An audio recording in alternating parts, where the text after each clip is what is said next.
It's time, my friends, for another Devo tip on I Have a Question. Are the Old Testament laws still relevant? I love this question. Well, there's four views. Let's look at it. Some Christians, like Andy Stanley, suggest that because of grace, the Ten Commandments, he says, has no authority over you. None. To be clear, he says, thou shalt not obey the Ten Commandments. Paul never leverages the Old Covenant as a basis for Christian behavior. Okay. Kevin DeYoung disagrees with him. He believes that the Ten Commandments must be obeyed, not to earn our salvation, but as rules for a free people to stay free. Doug Wilson offers another suggestion. God's laws should be binding if they're passed and approved by the legislature. Well, thankfully, we have another view. We can look to Jesus, the Word made flesh, the living Torah, who embodies, fulfills, and clarifies God's intent for his law. Let's unpack that one. Jesus doesn't mince words. He says, do not think that I've come to abolish the law or the prophets. I have not come to abolish them, but to fulfill them.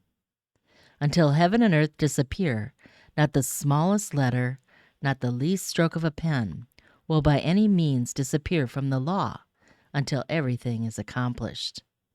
Anyone, he says, who sets aside one of the least of these commands and teaches others accordingly will be called least in the kingdom of heaven. But whoever practices and teaches these commands will be called great in the kingdom of heaven. That's pretty strong, isn't it? Jesus also quoted many Old Testament laws. He tells the rich young ruler to consider half of the Ten Commandments. He rebukes the Pharisees for nullifying God's law to honor your father and mother, and cites another law in Leviticus 20, verse 9, to drive his point home. In the Lord's Prayer, it includes one Old Testament law: hallowed be your name. Jesus declared himself to be the Lord of the Sabbath in Matthew chapter 12. He also warned against covetousness and the dangers of money becoming an idol, stating that no one can serve two masters. Jesus also transformed many Old Testament laws into parables. He could have just quoted the Old Testament law to love your neighbor as yourself in Leviticus 19, but instead, he converts this law into the parable of the Good Samaritan.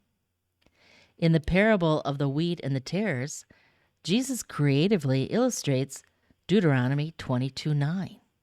Do not plant two kinds of seed in your vineyard.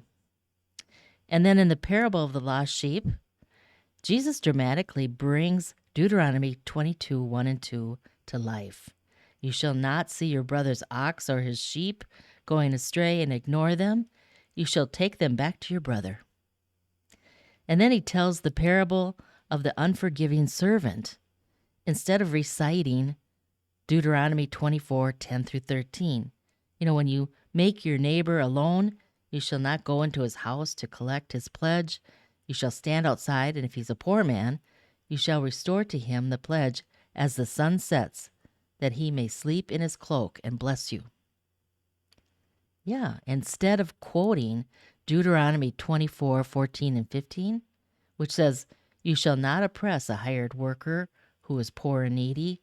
You shall give him his wages on the same day before the sun sets, for he is poor and counts on it.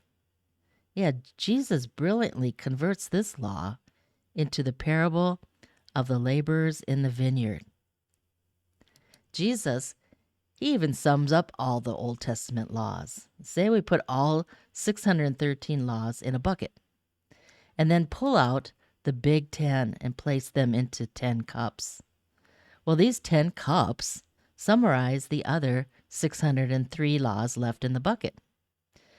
So what does Jesus do? He takes all 613 laws and summarizes them into one cup. You shall love the Lord your God with all your heart, with all your soul, and with all your mind.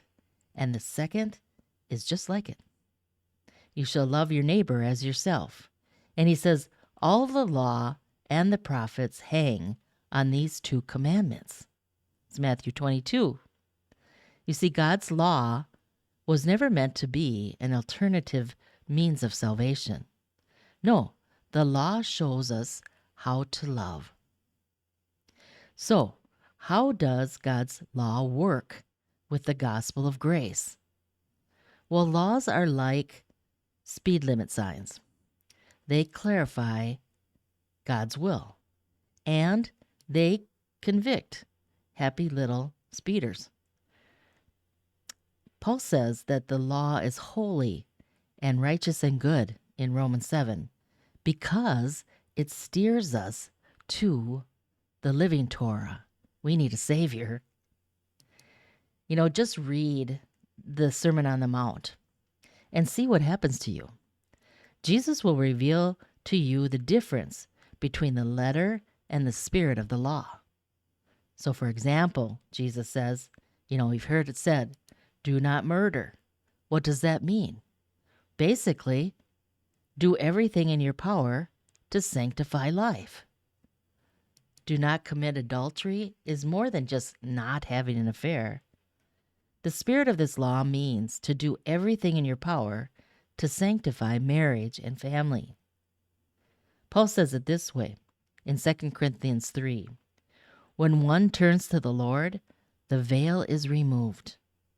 You'll see God's laws in the face of Jesus and be transformed. So let the Spirit write his laws on your heart, my friends.